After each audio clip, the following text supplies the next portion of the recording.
चलो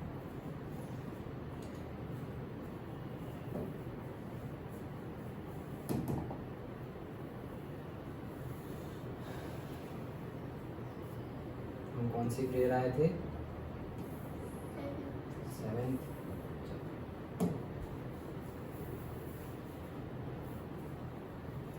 क्या बोल रहे हैं? चलो पढ़ते हैं। हे अंतर्यामी परमात्मा, मुझे किसी भी रस में लुब्धता न हो ऐसी शक्ति दीजिए। समरसी आहार लेने की परम शक्ति दीजिए।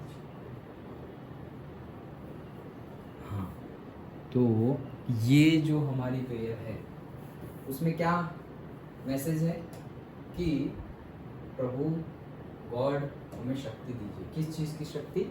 खाने के लिए ये प्रेयर है कि कभी भी हमारा जो फूड के लिए हमारा अट्रैक्शन है, जो क्रेविंग्स है, हमें ये बहुत पसंद है और ये थोड़ा भी नहीं पसंद, वो पॉइंट ऑफ व्यू से, वो पर्सपेक्टिव से हमारा किसी के भी साथ झगड़ा ना हो, हम कुछ बोले ना जैसा तैसा, जो मिले अच्छे से हम फूड खा ले। ओके, और से घर में मम्मी के साथ, पापा के साथ, भाई बहन के साथ, किसी के भी साथ ऐसा कोई बिहेवियर ना करें फूड के लिए। ओके, मतलब जो एकदम सही सही हो वैसा ही फूड हम ले। बहुत मतलब सम रसी लिखा हुआ है ना, जिसमें सारे रस हो, ओके, सारी कैरेक्टरिस्टिक्स हो, वैसा हम खाना खाएं। ओके, तो कई लोगों को नहीं होता, बहुत ख़राब फूड हैबिट होती है कि कभी भी कोई टाइमिंग नहीं है, टाइमिंग के हिसाब से खाना चाहिए कि भाई सपोज चलो सुबह के 9 बजे तक ब्रेकफास्ट, कोई 11 बजे ब्रेकफास्ट खा रहा है, तो 11 बजे ब्रेकफास्ट, तो लंच कब करेंगे फिर? ओके, तो से ब्रेकफास्ट का टाइम फिक्स होना चाहिए, लंच का फिक्स होना चाहिए, डिनर का फिक्स होना चाहिए, लाइक दैट। ओके, तो वैसे सब कुछ टाइमिंग फिक्स होना चाहिए, फिर अच्छा खाना चाहिए, क्या खाना चाहिए। ओके, तो वो सब हम बायोलॉजी एंड ऑल पढ़ेंगे तो डीपली जाएंगे हम, बट अच्छा खाना खाना चाहिए जिससे कि हमारी हेल्थ, हमारी बॉडी अच्छी रहे। ओके, चलो हम अब आगे पढ़ते हैं हमारा चैप्टर।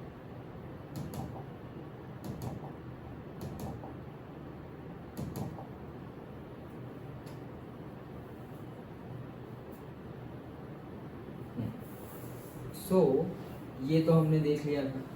नाउ अब हमें इफेक्ट्स देखनी है। तो हमारी पहली एक्टिविटी है, आज हम चैप्टर नंबर 1 देख रहे हैं, मैटर इन आवर सराउंडिंग्स। तो इफेक्ट में हम आज क्या देखेंगे कि कौन सा? अच्छा, ओके, हाँ, तो क्या बोल रहे हैं कि can matter change it's state, मतलब उसका जो स्टेट है जो हमने ऑलरेडी डिस्कस कर लिया है। कौन कौन से स्टेट होते हैं? 3 states are there, which are they? Solids, liquid and gases. So क्या वो अपना स्टेट चेंज कर सकते हैं? ये क्वेश्चन मार्क है। मतलब कोई अभी लिक्विड में है तो क्या वो सॉलिड बन सकता है? कोई सॉलिड में है तो कोई गैसेस में बन सकता है? लाइक क्या लगता है, बन सकते हैं? नो, बन सकते हैं, क्यों नहीं बन सकते? तुम पानी की बोतल है तो पानी की बोतल लिक्विड स्टेट में है पानी, अभी तुम उसको फ्रीजर में रख दो तो वो सॉलिड हो जाएगा, आइस हो जाएगा। तो आइस क्या है? पानी ही है, लेकिन लिक्विड का तुमने क्या कर दिया? सॉलिड फॉर्म हो गया, अब वो सॉलिड हो गया है। अभी पानी को से तुम गैस स्टव पे रख के बॉईल कर रहे हो तो सारा पानी वेपोराइज हो जाएगा, स्टीम बन जाएगा। ओके, तो वो क्या हो गया? पानी का ही गैसियस फॉर्म हो गया है, तो पानी ही, लेकिन वो तो गैसियस फॉर्म में चला गया, अब तो दिख भी नहीं रहा है। लिक्विड फॉर्म में हमें दिखता है, सॉलिड फॉर्म में we can hold it also. Liquid form में हम कैसे होल्ड कर सकते हैं? हाँ, ऐसे होल्ड कर सकते हैं। ओके, फिर सॉलिड। ओके, तो चेंज किया जा सकता है। We all know from our observations that water can exist in 3 states of matter, कि वाटर जो है वो 3 स्टेट्स में रहता है। सॉलिड से पानी की बात करें तो solid as ice, liquid as familiar with water and gas as water vapour. So what happens inside the matter during this change of state? तो जब ये चेंज ऑफ स्टेट होता है, जैसे कि हमने पानी की बोतल रख दी फ्रीजर में, ओके, तो अब वो सॉलिड बन जाएगा। ऐसा तो क्या होता है कि वो लिक्विड में से सॉलिड हो जाता है, या तो फिर हमने लिक्विड को गैस स्टोव पे रख दिया और शुरू कर दिया हीटिंग देना, तो वो स्टीम बन जाता है, वाटर वेपर बन जाता है। तो ऐसा तो क्या होता है जिससे पानी चला जाता है गैस में और से वाटर वेपर बन जाता है और पानी ही बन जाता है आइस। ओके, ऐसा क्या होता है? तो वही चीज आज हमें सीखनी है। Okay, What happens to the particles of matter during the change of states? तो चेंज ऑफ स्टेट होता है, तो वो जो पार्टिकल्स होते हैं सारे पार्टिकल्स के ही बने हुए हैं, कोई भी स्टेट कोई भी मटेरियल सब कुछ किसका बना हुआ है? पार्टिकल का। यही हमने सीखा स्टार्टिंग से कि every matter is made up of what? Particles, small small particles, और उनकी कैरेक्टरिस्टिक्स भी देखी। तो वो पार्टिकल्स का क्या होता है? वो पार्टिकल्स जो है उनका क्या होता है वो देखना है। Then how does this change of state takes place? तो ये जो चेंज ऑफ स्टेट है वो कैसे होता है वो भी हमें देखना है। And we need answer to this questions, isn't it? तो क्या हमें ये सब पता होना चाहिए? सही बात है, राइट? कि कैसे होता है, क्या होता है। तो वो हम एक एक्टिविटी देख रहे हैं, उसके बाद उससे हम ये समझेंगे। सो देखते हैं हम इफेक्ट ऑफ चेंज ऑफ से टेम्परेचर, कि टेम्परेचर जो है उसकी इफेक्ट कैसे होगी। चलो देखते हैं। So take about 150 gram of ice in a beaker. तो तुम्हें क्या लेना है? ये बीकर है हमारा, तो क्या लेना है? 150 ग्राम ऑफ आइस लेना है। मतलब 150 ग्राम ऑफ आइस हम बीकर में ले लेंगे, जैसे यहाँ पे बीकर में आइस लिया हुआ है। And suspend a laboratory thermometer so that its bulb is in contact with the ice. तो ये जो है, ये this one is a laboratory thermometer. इतना लंबा होता है, I think we have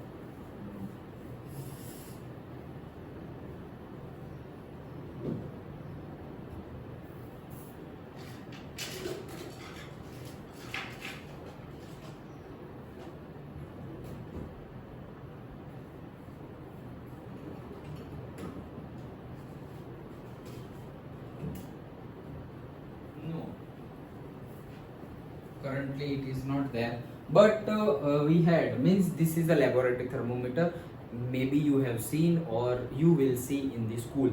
okay, तो इसको लेबोरेटरी थर्मोमीटर बोलते हैं। ऐसी डंडी जैसा ही होता है, ग्लास रॉड होता है, मतलब ये कैसे, ऐसे पेन कैसी है, ये वैसा ही होता है लेकिन लॉन्ग होता है, इतना बड़ा, स्केल जितना बड़ा होता है, 30 सेंटीमीटर की स्केल होती है ना, उतना बड़ा होता है, पाइपलाइन जैसा, लेकिन ग्लास का होता है। किसका होता है? ग्लास का। वो टूट जा सकता है और उसके अंदर क्या भरा हुआ होता है? मर्क्यूरी। उसके अंदर एक रेड कलर का तुम्हें दिखेगा। ओके, तो रेड कलर मतलब कि नीचे मर्क्यूरी भरा होता है, silver colour. Okay, and then that line, colour line will go up, you will see that. Okay, ऐसे ही दिखता है। और ये बल्ब है, नीचे का जो पॉइंट है उसको क्या बोला जाता है? बल्ब। बल्ब मतलब जैसी जगह जहाँ पे सारा लिक्विड भरा हुआ है। ओके, तो अब क्या होगा, देखो ये थर्मोमीटर और जो डॉक्टर के पास थर्मोमीटर होता है, दोनों अलग अलग होते हैं। जैसे कि एक छोटा सा ऐसा थर्मोमीटर होता है, बोले चलो थोड़ी देर रखो, फिर यहाँ देखेंगे तो बोलेंगे अच्छा इतना बुखार है। ओके, मुंह में रखेंगे, थोड़ी देर रखे रहो और फिर चेक करेंगे, बोलेंगे इतना बुखार है। That and this are different, both are used for what? The temperature measurement, but दोनों डिफरेंट है। ओके, चलो। सो ये thermometer, then glass stirrer. Okay, तो कांटेक्ट विद द आइस। तो थर्मोमीटर ऐसे रखना है जिससे कि वो आइस के साथ कांटेक्ट में रहे। ऐसा नहीं कि तुमने यहां तक रख दिया हवा में। ओके, तो वो हवा का टेम्परेचर बताएगा। तुमने हवा में रखा है तो हवा का टेम्परेचर बताएगा, आइस के कांटेक्ट में रखा है तो आइस का टेम्परेचर बताएगा, तुम्हारी बॉडी के अंदर रखा हुआ है तो बॉडी का टेम्परेचर बताएगा। अंडरस्टूड? ओके, सो ये हमारी एक्टिविटी की स्टार्टिंग है। देन आगे बढ़ते हैं हम। देखो ये याद रह गया, ये आयरन का स्टैंड है। देन यहाँ आइस है, इसको बीकर बोलते हैं। तो जब भी हम बात करें अब केमिस्ट्री में, बीकर, बीकर मतलब ऐसा कंटेनर। ओके, सो ये बीकर है। ये ग्लास स्टरर है, मतलब स्टरर मतलब क्या? हिलाने के लिए जो हम रखते हैं वो भी रॉड ही होता है, ग्लास का ही होता है, but that is not thermometer, this is thermometer. इसके अंदर मर्क्यूरी या कुछ भरा हुआ नहीं होता, इसके अंदर फील्ड किया हुआ होता है। This is the thermometer and this is the burner. Burner मतलब क्या? वो गैस लाइन के साथ कनेक्टेड होता है। तो जैसे ही हम स्टार्ट करेंगे तो वहां से जलना, हीट होना, कंबशन होना स्टार्ट हो जाएगा, and heat will travel from the burner to the directly to the ice. Okay, तो ये हमारा सेटअप है। ये वापस वही सेटअप है। अब क्या हो रहा है, ये दूसरे सेटअप में पूरा सेटअप वही है, लेकिन ये जो आइस है वो क्या हो गया, पानी हो गया। क्यों? ये एक्टिविटी तुम घर पर भी कर सकते हो। एक बीकर ले लो और से तुम्हारा कोई भी कंटेनर ले लो, उसमें जो फ्रीजर में से जितने भी आइस है, आइस क्यूब, वो सारे आइस क्यूब्स उसमें डाल दो, ओके, और नीचे से गैस शुरू कर दो। तो क्या होगा, धीरे धीरे धीरे धीरे धीरे धीरे सारा आइस मेल्ट हो जाएगा और अंदर पानी हो जाएगा। ये एक्टिविटी तुम घर पर भी कर सकते हो। तो ये पूरा आइस है वो क्या बन गया, पानी बन गया। तो क्या लिखा हुआ है, पहला फिगर जो है वो क्या है, conversion of ice to water. जो आइस है उसमें से क्या बनेगा, वाटर, लेकिन दूसरे में तो वाटर ही है, तो वाटर होगा तो क्या होगा, conversion of water to the water vapour. मतलब अगर हमने आइस लिया हुआ है और हीट दे रहे हैं तो पानी आप बन जाएगा, लेकिन ऑलरेडी पानी लिया हुआ है और पानी को गर्म कर रहे हैं तो गर्म होगा और एक लेवल ऐसा आएगा कि वो सारा ही स्टीम बन के बाहर एटमॉस्फेयर में चला जाएगा। जैसे कि हम चावल पकाते हैं कुकर में, प्रेशर कुकर में, तो अंदर पानी डालते हैं, ओके, जो पानी डाला हुआ है अब वो बॉईल हो रहा है, नीचे से हीट, अंदर पानी डाला हुआ है तो बॉईल हो रहा है, टेम्परेचर हाई हो गया, और इतना हाई टेम्परेचर होता है ऊपर की जो सीटी होती है वो ऊपर खड़ी हो जाती है एंड आवाज आती है ना कुकर की सीटी की, ओके, तो हम बोलते हैं कि अरे सीटी बज गई, बंद कर दो। दैट मीन्स वो इनफ लेवल पे पहुंच गया है, स्टीम बनने लगा है। क्या बनने लगा है, वाटर पूरा क्या हो गया, स्टीम बन गया। सारा वाटर अगर स्टीम बन गया, फिर भी तुम पकाते ही जा रहे हो तो अंदर के न्यूट्रिशंस चले जाएंगे, जल जाएगा राइस। अंडरस्टूड? ओके, सो पहली बार जब आइस होगा तो आइस में से क्या बनेगा, वाटर, और फिर वाटर में से क्या बनेगा, वाटर वेपर, और you can use the word steam. पहली बार क्या बनेगा, ice to water and water to water vapour और स्टीम। अंडरस्टूड? ओके, चलो। सो अब वो पहली वाली जो एक्टिविटी थी वो ध्यान में रखनी है, ओके, पहली वाली एक्टिविटी। तो क्या करना है एक्टिविटी में, देखो, start heating the beaker on a low flame. तो फ्लेम लो रखनी है, ऐसा नहीं कि बहुत ज्यादा रखनी है, तो लो फ्लेम रखनी है। Then note the temperature when the ice starts melting. तो हमने तो आइस के साथ टचिंग में थर्मोमीटर रखा है, तो हम देखेंगे, क्या देखेंगे कि जब वो टच कर रहा है किसको, वो आइस, जो आइस को टच कर रहा है थर्मोमीटर, अब जब वो आइस मेल्ट होना स्टार्ट हो जाएगा तो वो टेम्परेचर हमें नोट डाउन करना है, ओके। पहले आइस से टच है तो भी टेम्परेचर क्या आएगा, डाउन ही आएगा, क्योंकि आइस से टच है तो वो या तो जीरो भी नहीं, माइनस में आएगा, क्योंकि माइनस में होगा तभी तो आइस के फॉर्म में है। समझ में आ रहा है? तो वो माइनस में होगा temperature. Temperature when the ice starts melting, note the temperature when all the ice has converted into the water. तो पहले तो थोड़ा बहुत ऐसे धीरे धीरे पिघलना स्टार्ट हुआ, तो ये पिघलना, ये मेल्ट होना कब स्टार्ट हुआ, वो टेम्परेचर नोट डाउन करो। और हमें बस देखते ही रहना है। गैस स्टोव तो वो बर्नर तो चालू ही है, अच्छा अरे ये पिघलना शुरू हो गया, तो जब पिघलना शुरू हो गया थर्मोमीटर में देख लो, अच्छा ये रीडिंग है, ओके। अब ये तो नोट डाउन कर लिया, अब बैठे रहो, अभी भी देखते रहोगे, अच्छा ये पिघल रहा है। अब जितना भी आइस लिया हुआ है सारा का सारा कब पिघल गया, जैसे ही सारा एक भी बाकी ना रहे, धीरे धीरे सारा पिघल जाए, एक भी छोटा सा भी बाकी ना रहे, वो सब पिघल गया। Note down the temperature. 2 temperature note down कर लिए, कौन कौन से, पहला जब मेल्ट होना स्टार्ट हो रहा है, और दूसरा जब पूरा का पूरा आइस मेल्ट हो गया, वो वाला टेम्परेचर हमें रिकॉर्ड करना है।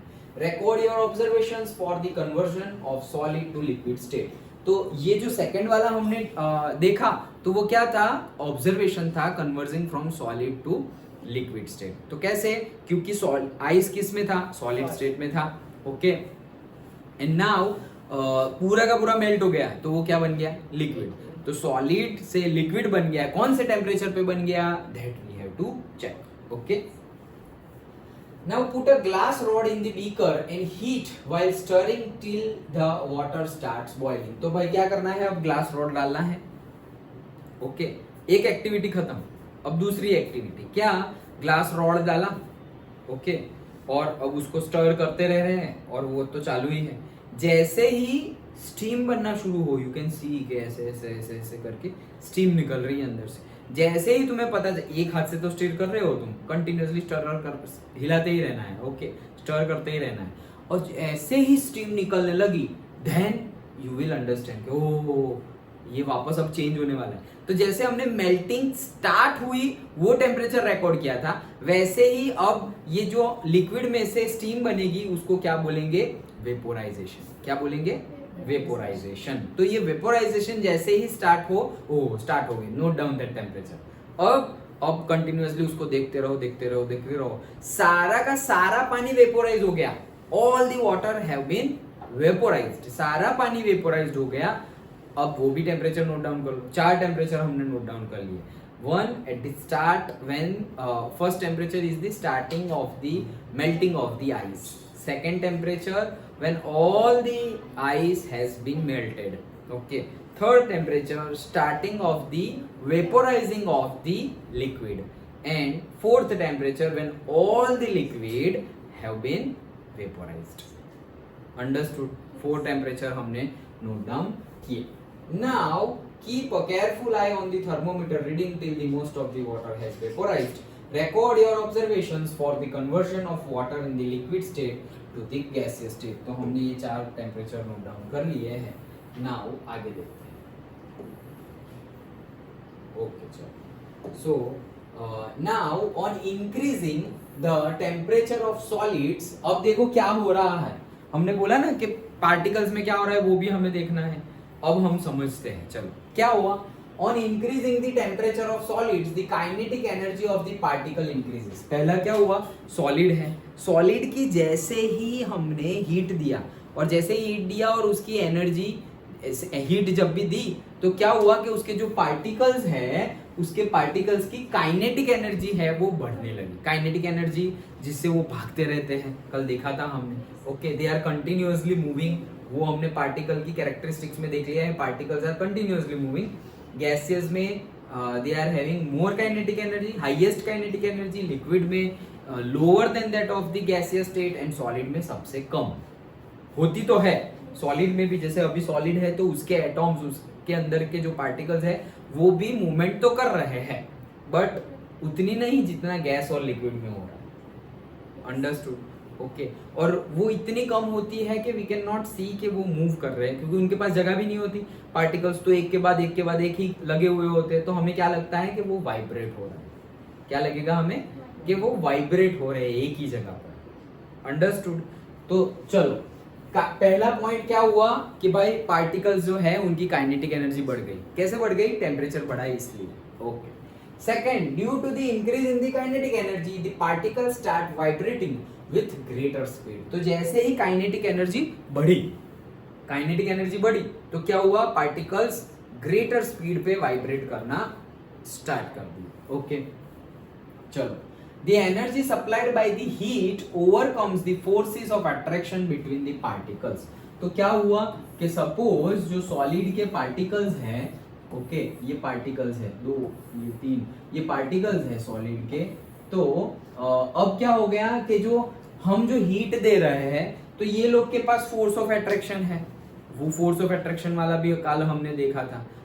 फोर्स ऑफ अट्रैक्शन सबसे ज्यादा कौन से पार्टिकल्स में होता है? कौन से स्टेट के पार्टिकल्स में होता है? चलो गैस करो, अच्छे से सोचो और फिर आंसर दो। तुरंत गलत आंसर मत देना।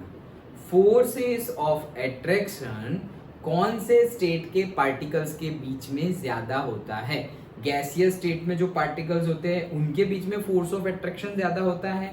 लिक्विड स्टेट के जो पार्टिकल्स होते हैं उनके बीच में फोर्स ऑफ अट्रैक्शन सबसे ज्यादा होता है, या सॉलिड स्टेट में जो पार्टिकल्स होते हैं उनके बीच में फोर्स ऑफ अट्रैक्शन सबसे ज्यादा होता है? याद करो हमारी एक्टिविटी, वो गेम वाली एक्टिविटी कि ऐसे पकड़ा हुआ था, फिर हाथ से पकड़ा हुआ था, फिर उंगली से पकड़ा हुआ था, तो डिफरेंट फोर्स ऑफ अट्रैक्शन थे।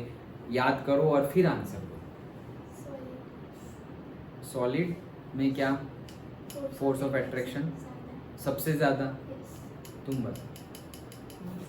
सॉलिड में श्योर कर। ओके, तो अब क्या होगा कि फोर्सेस ऑफ अट्रैक्शन तो सबसे ज्यादा है, तो जैसे ही हमने हीट दी तो काइनेटिक एनर्जी इंक्रीज हुई। काइनेटिक एनर्जी इंक्रीज हुई सो उनकी जो वाइब्रेशन की स्पीड है वो बढ़ गई। सेकेंडली, थर्ड पॉइंट कि जब भी हमने एनर्जी सप्लाइड की तो वो हमारी एनर्जी जो है by the heat overcomes the forces of attraction between the particles. मतलब क्या हुआ, हमने जो एनर्जी दी तो इनके बीच में जो अट्रैक्शन का फोर्स है उसको तोड़ने के लिए ये एनर्जी यूज हो रही है।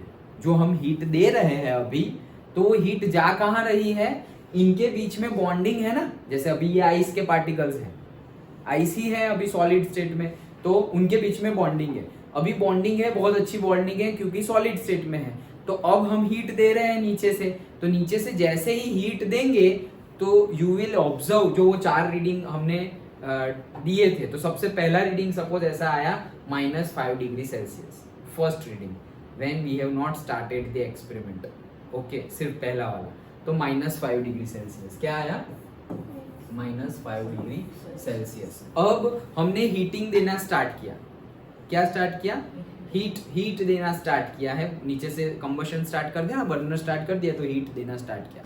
नाउ जैसे ही हमने हीट देना स्टार्ट किया, तो पहले तो जो टेम्परेचर है वो धीरे धीरे डाउन होगा, तुम देखोगे कि आ जाएगा वो -4 degree Celsius, then -3 degree Celsius, -2 degree Celsius, -1 degree Celsius, and then वो आ जाएगा 0 डिग्री सेल्सियस। ओके, जैसे जैसे हम हीट दे रहे हैं तो you can see on the thermometer कि अच्छा ये -1, -5, -4, -3, -2, -1, 0 पे रीच हो गया है थर्मोमीटर। ओके, अब जब 0 पे रीच हो गया है, ये एक्सपेरिमेंट करोगे तो ये रिजल्ट मिलेगा। अब जब 0 पे रीच हो गया है, अब भी तुम हीट दे रहे हो, ओके, तो जैसे ये कैसे बढ़ रहा है, ये बढ़ रहा है, राइट, नंबर तो कम लग रहे हैं, लेकिन नेगेटिव में नंबर कम हो मतलब बढ़ रहा है टेम्परेचर। नंबर लाइन तो याद है ना, या भूल गए, ये 0 है तो ये 1, ये -1, ये 2 और ये -2, तो अगर ऐसे जा रहे हैं तो बढ़ रहा है, तो देखो -2 से -1 बढ़ रहा है, -1 to 0 भी बढ़ रहा है, नंबर कम हो रहा है लेकिन वैल्यू उसकी क्या हो रही है, बढ़ रही है, 0 से 1 बढ़ रही है, 1 to 2 बढ़ रही है, अंडरस्टूड। तो अब हो क्या रहा है कि जैसे ही 0 पे आए, कंबशन तो शुरू हुई है, कंबशन नहीं शुरू है, सॉरी मैं कब से कंबशन वर्ड यूज कर रहा हूँ, हीटिंग शुरू है। कंबशन तो क्या, कुछ चीज जल रही है, हम कुछ जला नहीं रहे, यहाँ पे कोई फ्यूअल नहीं जला रहे, हम तो सिर्फ हीट दे रहे हैं। तो यहाँ पे फ्यूअल कुछ ना कुछ तो होगा, तो क्या है, फ्यूअल तो है, कंबशन तो मतलब बोल तो सकते हैं, लेकिन जनरली कंबशन वर्ड हम यूज कहाँ करते हैं, कोई फ्यूअल हो और वो हमें जलता दिखे तब। तो यहाँ पे हम कोई चीज को ऐसे पकड़ के जला नहीं रहे हैं, स्पार्क नहीं कर रहे हैं, ऑलरेडी जो गैस स्टोव के अंदर से जो गैस निकल रहा है, नेचुरल गैस, ऑक्सीजन है, नेचुरल गैस, और हमने मैचस्टिक या लाइटर से उसको जला दिया। सो फ्यूअल क्या है हमारा, नेचुरल गैस। कल देखा था सीएनजी का फुल फॉर्म क्या, कॉम्प्रोमेशन सीएनजी, कॉम्प्रोमेशन नहीं, कॉम्प्रोमेशन नहीं, compressed compressed natural gas. Okay, LPG का फुल फॉर्म, एलपीजी का liquefied petroleum gas, liquefied petroleum gas. Okay, तो ये जो नेचुरल गैस है वही फ्यूअल है हमारा, तो हम उस सेंस में हम कंबशन बोल सकते हैं, बट वॉट एवर, कंबशन हो रहा है मतलब क्या हो रहा है, हीट हम दे रहे हैं। ओके, तो जैसे ही हम हीट देंगे, तो यहाँ हीट दे रहे थे तो टेम्परेचर बढ़ रहा था, लेकिन हमें नोटिस करेंगे कि 0 डिग्री पे जैसे ही रीच हुआ, अब भी हीटिंग तो दे ही रहे हैं, तो अब वो 0 से 1 डिग्री सेल्सियस नहीं हो रहा है, 0 पे 0 ही है, अभी भी हीट चालू ही है देना, तो भी 0 पे ही है, वो 1 पे जा ही नहीं रहा है, जा ही नहीं रहा है। क्यों नहीं जा रहा है, क्योंकि 0 डिग्री सेल्सियस पे रीच होने के बाद अब ये जो पार्टिकल्स है उनके बीच में जो फोर्स ऑफ अट्रैक्शन है, वो फोर्स ऑफ अट्रैक्शन तोड़ना पड़ेगा। तुम्हें अगर सॉलिड से लिक्विड में जाना है तो इनके बीच का फोर्स ऑफ अट्रैक्शन तोड़ना पड़ेगा, कम करना पड़ेगा ना, क्योंकि लिक्विड में फोर्स ऑफ अट्रैक्शन तो कम होता है, तो इनके बीच का जो अट्रैक्शन है, फोर्स ऑफ अट्रैक्शन, वो क्या करना पड़ेगा, हमें कम करना पड़ेगा, तोड़ना पड़ेगा। सो इनके बीच की बॉन्डिंग तोड़ने के लिए, ये जो पार्टिकल्स है, सॉलिड के पार्टिकल्स, उनके बीच की बॉन्डिंग को तोड़ने के लिए ये हीट अंदर यूटिलाइज हो जाती है। समझ में आया कि ये 0 से 1 क्यों नहीं हो रहा, अब तक नहीं हो रहा था, क्यों, क्योंकि अब तक तो टेम्परेचर ही बढ़ रहा था, ये लोग ऐसे ही अपने हिसाब से अच्छे से एक दूसरे के साथ कांटेक्ट में थे। अब क्या हुआ है कि अब वो हीट कहाँ जा रही है, उनके बॉन्ड को तोड़ने के अंदर वो हीट यूज हो जा रही है। तो जैसे जैसे ही उनके बॉन्डिंग टूटते जाएंगे तो हम रियलाइज करेंगे कि 0 डिग्री सेल्सियस पे ही स्टार्ट हो गया क्या, मेल्ट होना। आइस मेल्ट होना कब स्टार्ट हो गया, 0 डिग्री सेल्सियस पे। और अभी भी जैसे हमने बोला था कि आप वेट करो और देखो कि कब सारा का सारा आइस मेल्ट हो जाए। तो अब हम देखेंगे कि भाई 0 डिग्री है, वो हीटिंग चालू ही है और 0 डिग्री पे ही सारा का सारा आइस क्या हो जाता है, मेल्ट हो जाता है। 0 डिग्री अब चेंज हो रहा नहीं। अंडरस्टूड? ओके। तो ये दो टेम्परेचर हमने देखे, समझ में आ रहा है? Okay. Now the particles leave their fixed position and start moving more freely। तो जैसे ही उनका फोर्स ऑफ अट्रैक्शन कम हो जाएगा तो अब वो लोग फ्रीली मूव करना स्टार्ट कर देंगे। ओके, ये फ्रीली मूव करना स्टार्ट किया, वो भी 0 डिग्री सेल्सियस ही है। Okay, then a stage is reached when the solid melts and is converted to a liquid. एक स्टेज आएगा जब सारा का सारा आइस मेल्ट हो जाएगा और सॉलिड स्टेट जैसा कुछ रहेगा ही नहीं, सारा का सारा क्या बन जाएगा, पानी, वाटर, लिक्विड स्टेट बन जाएगा। Okay, the minimum temperature at which a solid melts to become a liquid, क्या बोल रहे हैं, याद रखो, ये याद रखना है। The minimum temperature at which a solid melts to become a liquid at the atmospheric pressure is called its melting point. मतलब कौन से पॉइंट पे सॉलिड क्या होगा, मेल्ट होगा। ओके, तो मेल्टिंग पॉइंट मतलब क्या, इट इज अ टेम्परेचर। तो ऐसा पॉइंट जहां पर solid starts melting eight the atmospheric pressure. Pressure कौन सा होना चाहिए, एटमॉस्फेरिक प्रेशर होना चाहिए, जिसको हम जनरली प्रेशर का यूनिट हम क्या लेते हैं, 1 बार। ओके, प्रेशर का यूनिट क्या लिया है, बार। ओके, तो 1 बार प्रेशर होना चाहिए। और 100 किलो पास्कल ये भी लेते हैं। और 1 एटमॉस्फेयर, तो ये सारे क्या है, ये सारे ही एटमॉस्फेरिक प्रेशर की वैल्यूज है।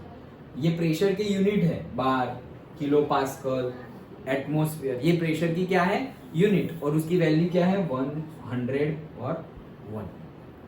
ओके, किसकी है ये सारी की सारी, एटमॉस्फेरिक प्रेशर की। ये याद रखना है, इसलिए लिख रहा हूं, एटमॉस्फेरिक प्रेशर। अंडरस्टूड? समझ में आया?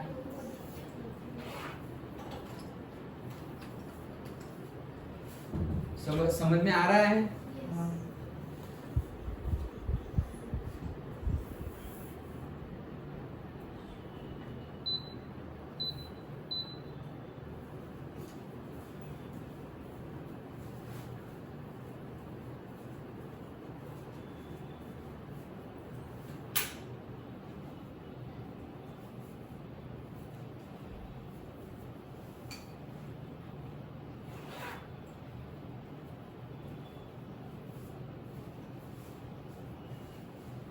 हाँ, चलो, तो मेल्टिंग पॉइंट समझ में आ गया। ऐसा टेम्परेचर, जिस टेम्परेचर पे सॉलिड स्टार्ट हो मेल्ट होना, जब प्रेशर क्या हो, एटमॉस्फेरिक प्रेशर हो। द मिनिमम टेम्परेचर, वो मिनिमम होना चाहिए, minimum temperature at which a solid melts to become a liquid at the atmospheric pressure is called melting point। Melting point of a solid is an indication of the strength of the force of attraction between its particle। कि भाई ये melting point क्या है, वो एक indication है strength of force of attraction, strength कितनी है उसका। ओके, जैसे कि किसी का मेल्टिंग पॉइंट है, सपोज आइस का मेल्टिंग पॉइंट क्या है, कौन से टेम्परेचर पे आइस वाटर बन जाता है, 0। अभी देखा हमने, तो आइस का और सिर्फ वाटर का मेल्टिंग टेम्परेचर कितना है, 0। डन? ओके, जैसे कि लोहा है, आयन। ओके, सो से एज्यूम कि आयन का पर्टिकुलर, उसमें भी टाइप्स होते हैं, तो पर्टिकुलर आयरन का टेम्परेचर हमने ले लिया से 200 डिग्री सेल्सियस। कितना, 200 डिग्री सेल्सियस। तो ऐसा समझो कि हमने एक आइस लिया है, आइस क्यूब लिए हुए हैं अभी ये टेम्परेचर पे, 30 डिग्री 27 डिग्री टेम्परेचर पे हमने आइस क्यूब लिए हुए हैं और एक लोहा दिया हुआ है। हमने हीटिंग देना स्टार्ट किया, कौन सा पहले सॉलिड में से लिक्विड हो जाएगा, आइस आइस ही होगा ऑब्वियसली। क्यों? क्योंकि आइस का मेल्टिंग पॉइंट क्या है, 0 डिग्री सेल्सियस है, तो वो जल्दी रीच हो जाएगा। और इसका मेल्टिंग पॉइंट तो 200 डिग्री सेल्सियस है, तो वो रीच होने में तो कितना टाइम लगेगा, उतनी हीट हमें देनी पड़ेगी। अंडरस्टूड? ओके, तो ये 200 डिग्री सेल्सियस और ये कितना, 0 डिग्री सेल्सियस। अंडरस्टूड? ओके, तो बहुत टाइम लग जाएगा।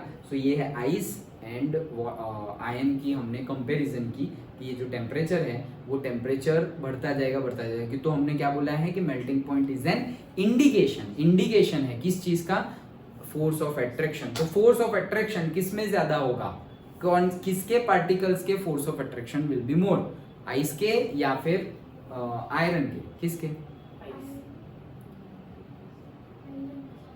आयरन के। कैसे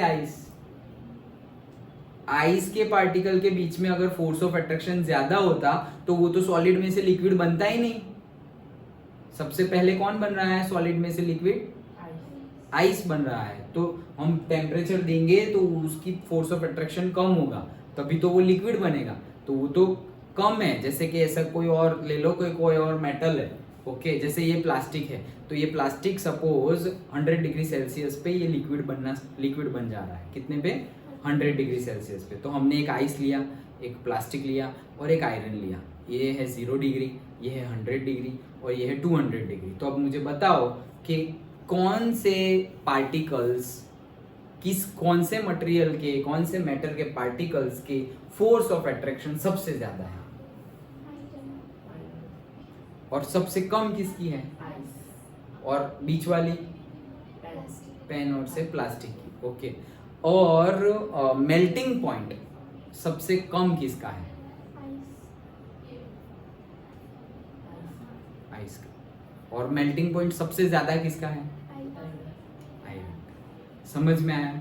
तो मेल्टिंग पॉइंट ज्यादा मतलब कि forces of attraction between the particles is more, they are directly proportional. तो तुम ये सेंटेंस पर से ये निकाल सकते हो और ये याद रख सकते हो, लिख लो कि अगर मेल्टिंग पॉइंट हाई है, ओके, से melting point is directly proportional to the forces of attraction between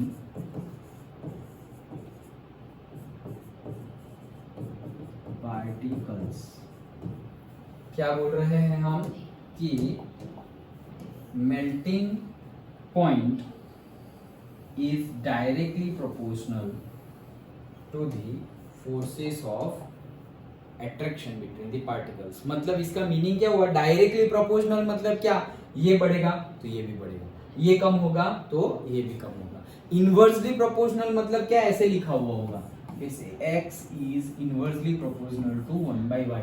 तो x बढ़ेगा तो y कम हो जाएगा क्योंकि इनवर्सली प्रोपोर्शनल है, और x कम होगा तो y क्या हो जाएगा, बढ़ जाएगा। लेकिन डायरेक्टली प्रोपोर्शनल में क्या होता है, ये बढ़ेगा तो ये भी बढ़ेगा, ये कम होगा तो ये भी कम होगा।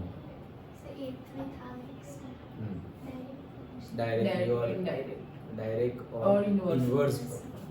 ओके, चलो गुड। हाँ, तो मेल्टिंग पॉइंट याद रह गया, ओके, सब लिख लिया, सब रन कर रहा हूं। हाँ चलो नेक्स्ट। अब क्या है कि melting point of ice is 273.15 kelvin.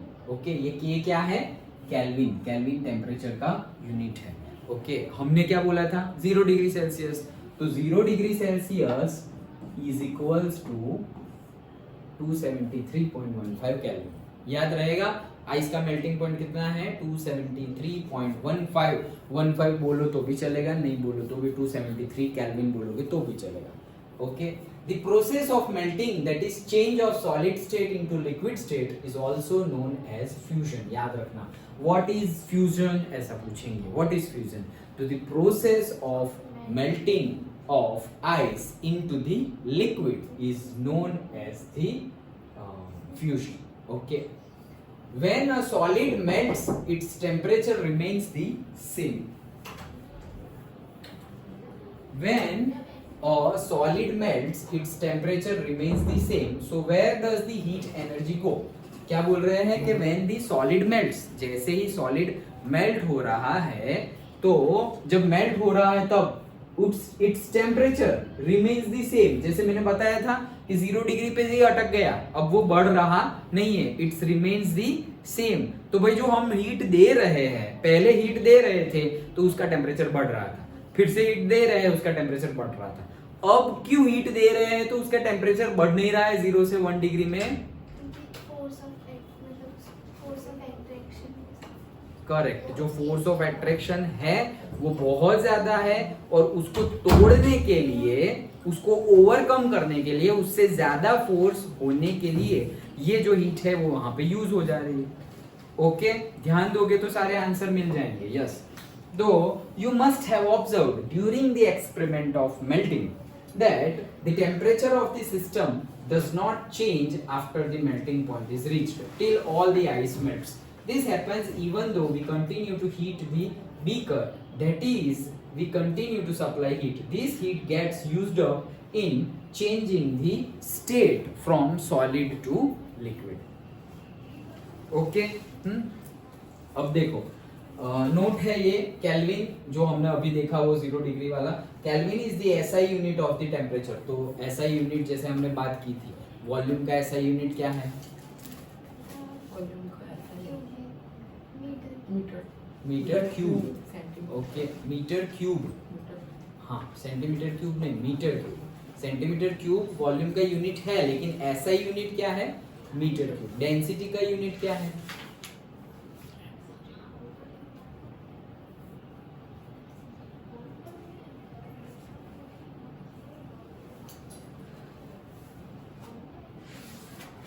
पढ़ा ना तुम लोगों ने, तो यही तो क्वेश्चंस है, ये सब याद रखना पड़ेगा. ऐसे सिर्फ रीड करना, मतलब ऐसे रीड करना थोड़ी, नहीं तो फिर मार्क्स कैसे आएंगे? तुम्हारा रिजल्ट आ गया, कितना आया? 65. ओके, कितने स्टूडेंट्स हैं तुम्हारे क्लास में? 46. कितने क्लास है? 2. गुजराती मीडियम अलग से. ओके, 62 आए. 65. अच्छा, 65 है. ओके, और रैंक देते हैं स्कूल में? तो कितना आया रैंक? तो 1 to 3 नहीं देते हैं. ग्रेड जैसा, first grade, second grade, third grade, ऐसे? अच्छा, वैसे देते हैं. तो उसमें क्या आया? 1 to 10. अच्छा, रैंक मतलब रैंक जो फर्स्ट सेकंड और थर्ड होगा उसको रैंक, बाकी को कुछ नहीं ऐसे. ओके. तो भी हमें काफ़ी मेहनत करनी है. फर्स्ट रैंक के कितने होंगे अप्रोक्सीमेट परसेंटेज? 92%.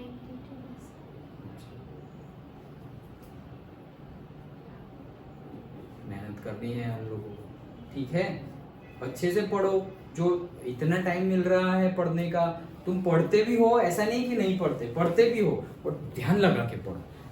ओके, तो याद रह जाए ये सारी चीजें, हमें याद रखनी है कि भाई इसका यूनिट क्या है, इसका यूनिट क्या है, यूनिट कन्वर्जन के भाई 1 मीटर तो कितना सेंटीमीटर हुआ, ये सब जितना भी हमने आज तक पढ़ रहे हैं हम कंटिन्यूअसली. जैसे कि मैथ्स पढ़ा, ओके, ये हमारा सेकेंड वीक स्टार्ट हो गया, 1 वीक पूरा कंप्लीट हो गया, तो हमने मैथ्स पढ़ा, फिर साइंस पढ़ा.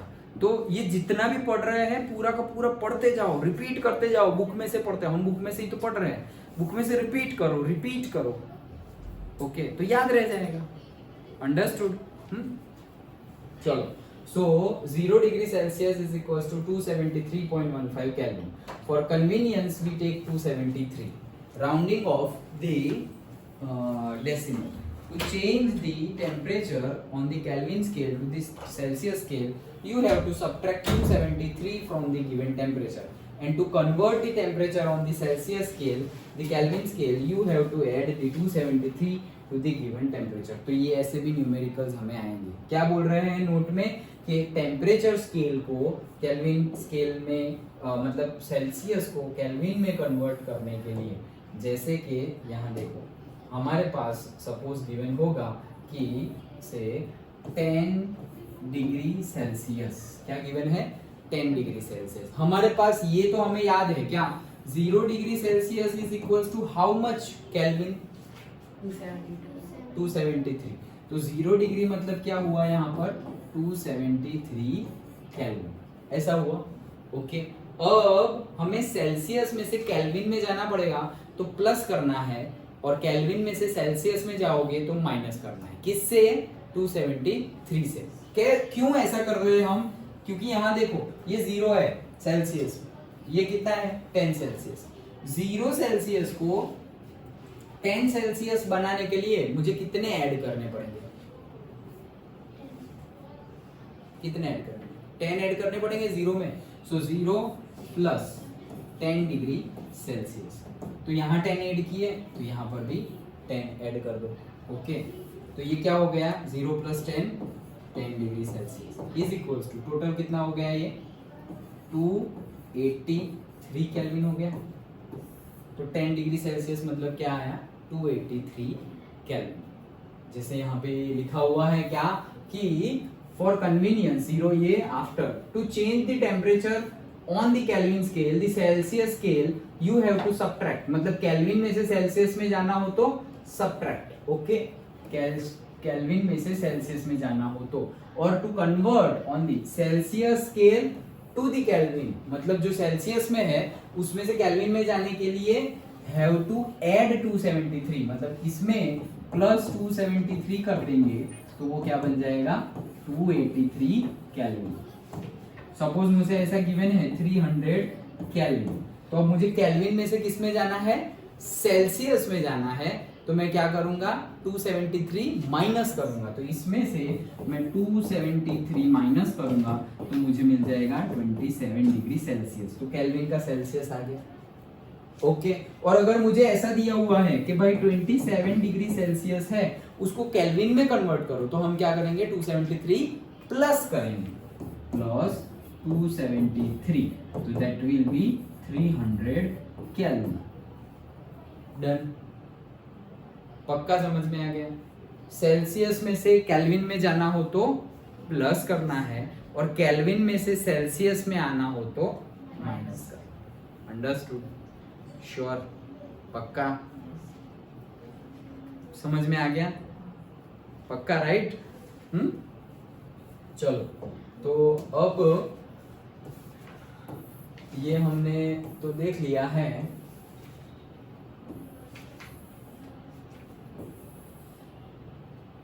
इतना कंप्लीट कर लेते हैं। देखो, हाँ, तो क्या देखा हमने कि state by overcoming the forces of attractions between the particles, as this heat is absorbed by ice without showing any rise in the temperature, it is considered that it gets hidden into the contents of the beaker and is known as the latent heat. तो what is latent heat? Latent heat ये कौन सी latent heat कहाँ से आई? जो अभी हमने बताई वो कौन सी कि 0 डिग्री सेल्सियस पे पानी है, अब हम हीट देते जा रहे हैं फिर भी टेम्परेचर बढ़ रहा नहीं है। तो ये हीट जहां पे एब्जॉर्ब हो जा रही है पार्टिकल्स के अंदर, क्यों? उनके फोर्स ऑफ अट्रैक्शन को लूज करने के लिए, डाउन करने के लिए, तोड़ने के लिए, उसी को हम क्या बोलते हैं? Latent heat. ओके, याद रखना क्या बोलते हैं?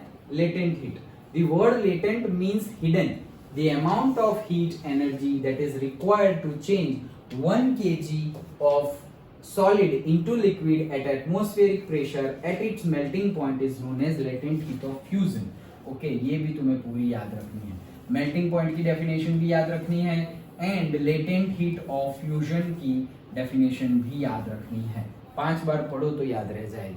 क्या बोल रहे हैं? सबसे पहले तो हमें आइस लेना है, 1 kg आइस लेना है। 1 kg आइस लिया, प्रेशर कितना है? Atmospheric pressure. तो एटमॉस्फेरिक प्रेशर है, टेम्परेचर कितना है? Melting temperature. देखो क्या क्या है, सबसे पहले हमने आइस ले लिया 1 kg, तो 1 kg आइस, प्रेशर कितना लिया? Atmospheric pressure. टेम्परेचर कितना लिया? आइस का मेल्टिंग टेम्परेचर, वो क्या है? क्या है? 0 डिग्री सेल्सियस। सो टेम्परेचर लिया एटमॉस्फेरिक, टेम्परेचर लिया 0 डिग्री सेल्सियस और 1 kg आइस लिया। So the amount of heat energy that is required to change 1 kg of solid. ये 1 kg of solid लिया, अब ये पूरे के पूरे solid को हमें क्या बना देना है, लिक्विड बना देना है. तो जितनी हीट हम देंगे जिससे कि 1 kg of ice converted into the liquid at atmospheric pressure and melting point, on melting point is known as the latent heat of fusion. The amount of heat energy that is required to change 1 kg of solid into liquid at atmospheric pressure at its melting point is known as the latent heat of fusion. समझ में आ गया? समझो, फिर याद रखने की try करो. पहले ही समझना है. कितना लिया तुमने? 1 kg ऑफ आइस लिया. प्रेशर कितना है? एटमॉस्फेरिक. टेम्परेचर कितना है? उसका मेल्टिंग पॉइंट. ओके, जो आइस लिया है इसलिए 0, हमेशा 0 नहीं रहेगा. मटेरियल के मेल्टिंग पॉइंट लेना है हमें. तो 1 kg ऑफ मैटर और से 1 kg ऑफ सॉलिड को लिक्विड में कन्वर्ट करने के लिए जो अमाउंट ऑफ हीट देनी पड़ती है at atmospheric pressure and at its melting point is known as latent heat of fusion. Understood? समझ में आया पक्का? Okay. So particles in water at 0 degree Celsius have more energy as compared to the particles in ice at the same temperature. देखो क्या बोल रहे हैं? So the particles in water at 0 degree Celsius, 0 degree Celsius पे पानी है और 0 degree Celsius पे ही आइस था. स्टार्टिंग तो आइस से ही हुआ, तो 0 डिग्री पे आइस मेल्ट होना स्टार्ट हुआ, तो 0 डिग्री सेल्सियस. अब हीट दे रहे हैं तो सारा का सारा आइस मेल्ट होके वाटर बन रहा है. तो अब 0 डिग्री सेल्सियस पे आइस था, अब 0 डिग्री सेल्सियस पे वाटर है. तो ये जो पार्टिकल्स है उसमें किनकी एनर्जी ज्यादा होगी? तो 0 डिग्री सेल्सियस के वाटर वाले जो पार्टिकल्स है उनकी एनर्जी ज्यादा होगी. क्यों? क्योंकि ज्यादा एनर्जी दी तब तो वो सॉलिड में से लिक्विड बने, तो उनके पास ज्यादा एनर्जी है. सॉलिड वालों के पास तो कम एनर्जी है. समझ में आया? वही सेंटेंस लिखा हुआ है कि so particles in water at 0 degree Celsius have more energy as compare to the particles in ice at the same temperature. Same temperature मतलब वही 0 डिग्री सेल्सियस. तो ये क्वेश्चन भी पूछा जा सकता है कि भाई किसकी, चलो मैं एक क्वेश्चन पूछता हूँ, किसके पार्टिकल्स की काइनेटिक एनर्जी ज्यादा होगी? 0 डिग्री सेल्सियस पे आइस है और 0 डिग्री सेल्सियस पे वाटर है.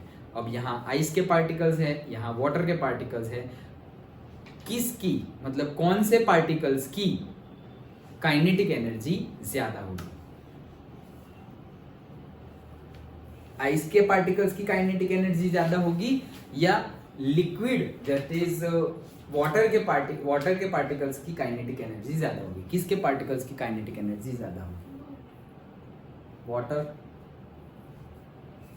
सोच के बताओ, ऐसा नहीं कि हाँ इसने बोला तो वाटर, ये इसने बोला वाटर तो मेरा आइस, ऐसा नहीं. सोचो, लॉजिक समझो, ये जो हम डिस्कस कर रहे हो वो समझो. यहीं पे हो ना या दूसरा कुछ सोच रहे हो दिमाग में? हाँ, ध्यान दियो, यहाँ पे दो तो समझ में आएगा. बोलो. उसको लग रहा है वाटर, तुम्हें क्या लग रहा है? आइस. वाटर क्यों और आइस क्यों? क्या पूछा मैंने? 0 डिग्री पे आइस है, 0 डिग्री पे वाटर है. किसके पार्टिकल्स की काइनेटिक एनर्जी ज्यादा होगी? क्यों आइस के? क्या सोचा तुमने जिससे तुमने आइस आंसर दिया?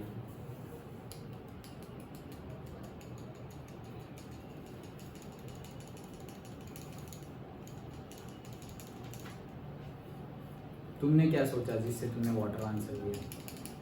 पार्टिकल्स के बीच में जो स्पेस है उसमें पार्टिकल्स मूव होंगे. हाँ, तो सॉलिड में ज्यादा मूव होंगे या लिक्विड में? लिक्विड में ज्यादा मूव होंगे, तो इसीलिए उनकी काइनेटिक एनर्जी ज्यादा होगी. ओके, तो ये तो करेक्ट है, लिक्विड में ज्यादा होगी. जैसे हमने बोला था कि सॉलिड के जो पार्टिकल्स है वो पार्टिकल्स बहुत फ्री, वो तो एक दूसरे के साथ चिपके हुए हैं, उनके पास जगह भी नहीं है. ओके, और लिक्विड के पार्टिकल्स थोड़े है, they are have space between them. And gases के पार्टिकल्स तो बहुत ज़्यादा स्पेस है इन बिटवीन देम, तो वो they can move freely. Liquid के पार्टिकल्स थोड़े मॉडरेट लेवल पे मूव कर सकते हैं, सॉलिड के पार्टिकल्स इतना मूव नहीं कर सकते. Yes, they are also moving, but we can see like that they are vibrating at higher speed, जैसे जैसे टेम्परेचर बढ़ाएंगे. और यहाँ पे हमने ये हमने सेंटेंस भी पढ़ा क्या, कि particles in water have more energy. Have more energy मतलब क्या, ज्यादा एनर्जी. वाटर के पार्टिकल्स के पास ज्यादा एनर्जी है. ज्यादा एनर्जी मतलब मैंने क्या पूछा था तुम्हें, काइनेटिक एनर्जी किसके पास ज्यादा होगी, तो भाई वाटर के पास ज्यादा होगी, लिक्विड के पास ज्यादा होगी. एनर्जी मतलब क्या, वही तो एनर्जी. काइनेटिक एनर्जी मतलब यही एनर्जी है, मोर एनर्जी. तो वो कौन सी एनर्जी, काइनेटिक एनर्जी. दोनों का टेम्परेचर सेम है, दोनों का टेम्परेचर क्या है, सेम है. अब फिर से एक क्वेश्चन, 0 डिग्री सेल्सियस का वाटर, 0 डिग्री सेल्सियस का आइस, मतलब 0 डिग्री सेल्सियस का आइस, 0 डिग्री सेल्सियस का वाटर एंड 10 डिग्री सेल्सियस का वाटर. 0 डिग्री सेल्सियस पे आइस है, 0 डिग्री सेल्सियस पे वाटर है एंड 10 डिग्री सेल्सियस पे आइस हो सकता है क्या, आइस हो सकता है 10 डिग्री सेल्सियस. हाँ, ओके. सो 10 डिग्री सेल्सियस पे वाटर है. अब मुझे बताओ किसके पार्टिकल्स की काइनेटिक एनर्जी ज्यादा होगी, 0 के आइस वाला या 0 वाटर वाला या 10 डिग्री वाटर वाला.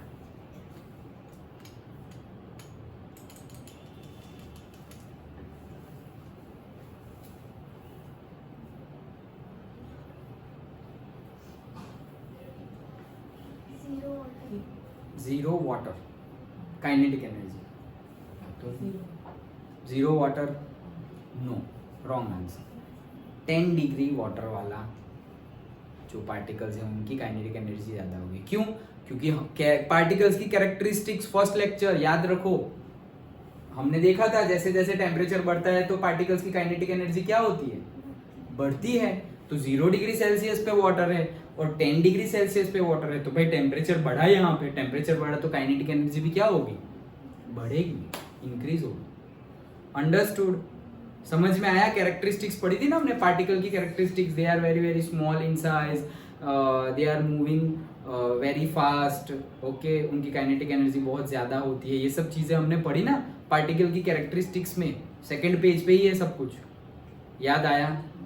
तो टेम्परेचर बढ़ाएंगे तो उनकी काइनेटिक एनर्जी क्या होगी, बढ़ेगी. जैसे हमने वो एक्टिविटी देखी थी, पानी था, एक कोल्ड वाटर एक हॉट वाटर, दोनों में इंक डाल दी, तो जो हॉट वाटर है उसमें इंक जल्दी स्प्रेड हो गई और जो कोल्ड वाटर है उसमें इंक धीरे धीरे स्लो स्प्रेड हुई. तो क्यों, क्योंकि ये हॉट वाटर है, उसका टेम्परेचर ज्यादा है और टेम्परेचर ज्यादा हो तो कौन सी, ये स्प्रेड होने की एक्टिविटी को क्या बोलते हैं, डिफ्यूजन. तो higher the temperature higher the rate of the diffusion. Okay, वैसे ही higher the temperature higher the kinetic energy. जितना ज्यादा टेम्परेचर उतनी ज्यादा काइनेटिक एनर्जी, जितना कम टेम्परेचर उतनी कम काइनेटिक एनर्जी. अंडरस्टूड, पक्का, श्योर, ओके. तो इतना रखते हैं, यहां तक का एकदम ध्यान से तुम लोगों को पढ़ना है. और जितनी भी डेफिनेशंस आई है मेल्टिंग पॉइंट की, लेटेंट हीट ऑफ फ्यूजन की, सिर्फ फ्यूजन की definition, latent heat of fusion की डेफिनेशन, बाकी जितनी भी डेफिनेशन आई है, मेल्टिंग पॉइंट की डेफिनेशन, मेल्टिंग की डेफिनेशन, सारी डेफिनेशन भी याद रखनी है वर्ड टू वर्ड जो बुक में दी हुई है वही. क्योंकि एक लेवल के बाद तुम अपनी लैंग्वेज में लिखो तो सही है. जितना मैंने देखा उससे मुझे लग रहा है कि तुम लोग पहले बुक का ही करो. ओके, बुक का पहले करो, वो लेवल आएगा फिर मैं तुम्हें बताऊंगा कि अच्छा you can write in your own words. अभी तो तुम बुक का ही याद रखो, नीड है, that's why. Okay, and hand writing पे भी, तुम्हारा हैंड राइटिंग कैसे है दिखाओ, नोटबुक. हैंड राइटिंग पे काम करना शुरू करो, अभी से काम शुरू करोगे तब जाके मैथ्स में, तो हाँ मैथ्स में दिखाओगे.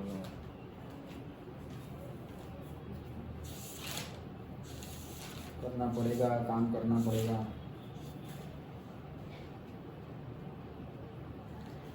ओके, हैंड राइटिंग पे काम करने हैं. तुम कर्सिव में लिखो या ना लिखो, अगर तुम तो लिख ही रहे हो, तुम्हें हैबिट है, तो अदरवाइज उनको मैंने पहले ही बताया कि कर्सिव में ना लिखो तो इजीली वी कैन रीड. जैसे बुक में लिखा हुआ आता है तो कैसे किसी को भी दे दो यू कैन रीड, लेकिन कोई ऐसा होगा जिसको कर्सिव में रीड करना नहीं आता है तो वो तुम्हारे हैंडराइटिंग रीड नहीं कर पाएगा। ऐसे कोई होगा नहीं, तुम्हारे जो टीचर होंगे, जो इवेल्युएटर होंगे, उनको तो रीड करना आता ही होगा, लेकिन फिर क्लैरिफाइड होना चाहिए। ऐसा नहीं कि तुम कैसे भी लिखो। ओके, मतलब एकदम एकदम पता चलना चाहिए कि तुमने क्या लिखा है। जैसे कि तुम ऐसे लिखो कि भाई पार्टिकल, मेरा बीच में भी कभी कभी छूट ही जाता है। ओके, ऐसे करके देखा, ऐसे ध्यान से लिखना पड़ता है, मैं लिखता ही नहीं हूँ। ओके, तो अब ये पता चलना चाहिए कि ये आई है भाई और ये टी है, पार्टिकल। और नहीं पता चलेगा अगर समझने वाले को, सीधे सीधे लिखोगे। ओके, तो तुम जैसे भी लिखो, तुम ऐसे लिखो, तुम ऐसे लिखो, समझ में आना चाहिए। और ऐसे लिखो तो भी, मिक्स लिखो तो भी चलता है कि भाई आधा कर्सिव आधा ये। हमारा एम क्या है, हमारा लिखा हुआ पढ़ सके, कोई पढ़ सके, इवेल्युएटर पढ़ सके कि भाई ये पार्टिकल लिखा हुआ है। वो तुम कर्सिव में लिख रहे हो, तुम ऐसे विदाउट कर्सिव में लिख रहे हो, उनको उनसे फर्क नहीं पड़ता। तुमने सही लिखा है वो पता कैसे चलेगा, जब वो पढ़ पाएगा। पढ़ ही नहीं पाएगा तो पता कैसे चलेगा कि सही लिखा है गलत लिखा है।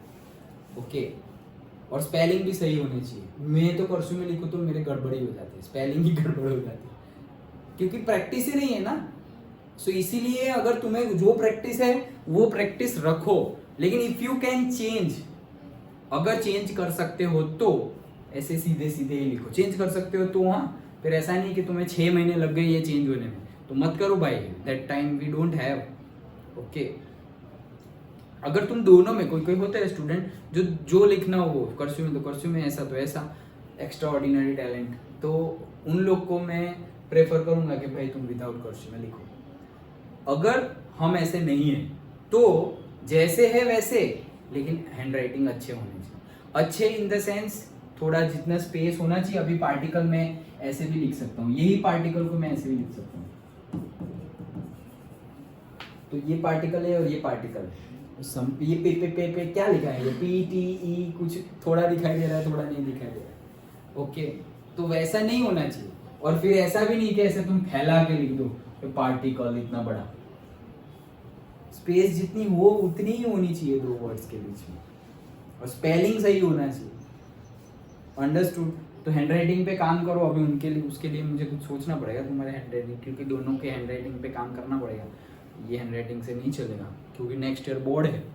यहाँ तो तुम्हारे स्कूल के टीचर को पता है कि हाँ ये तुम्हारे स्टूडेंट कैसे है, ये वो, तो वो चेक कर लेंगे और मार्क्स दे देंगे। बोर्ड में जब चेक करेंगे उनको थोड़ी पता है कि तुम कौन हो, तुमने स्कूल में कैसा परफॉर्म किया, उनको कुछ नहीं पता। So we have to improve. Handwriting पे काम करो, रोज लिखो कुछ ना कुछ, कॉपी करो कि ये पेज है पूरा कॉपी कर लेते हैं अच्छे से। अच्छे से लिखने का मीनिंग ये नहीं है कि तुम 1 घंटा लेके एक पेज लिखो।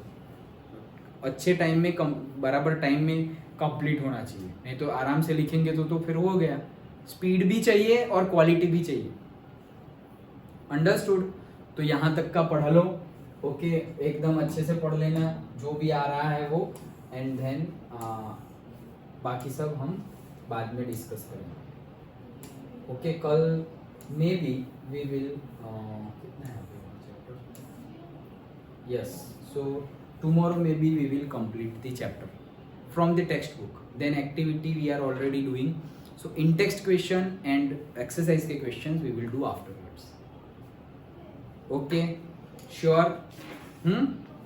चलो, लेकिन कल अच्छे से पढ़ के आना। हाँ, ऐसा पढ़ने का टाइम, और यहाँ आके भी पढ़ रहे हो तो ऐसा पढ़ना नहीं कि मैं पूछूं। एटलीस्ट तुम सोच के आंसर दो। गलत आंसर दो, दैट उसके लिए कोई प्रॉब्लम नहीं है, बट सोचो तो सही, कोई बेस पे तो सोचो। ऐसा नहीं कि बस ये सर ऐसे, ये तो कोई तुक्का मारने का गेम थोड़ी है। लॉजिकल सोचो और फिर आंसर दो। ओके, समझ में आ रहा है? ओके।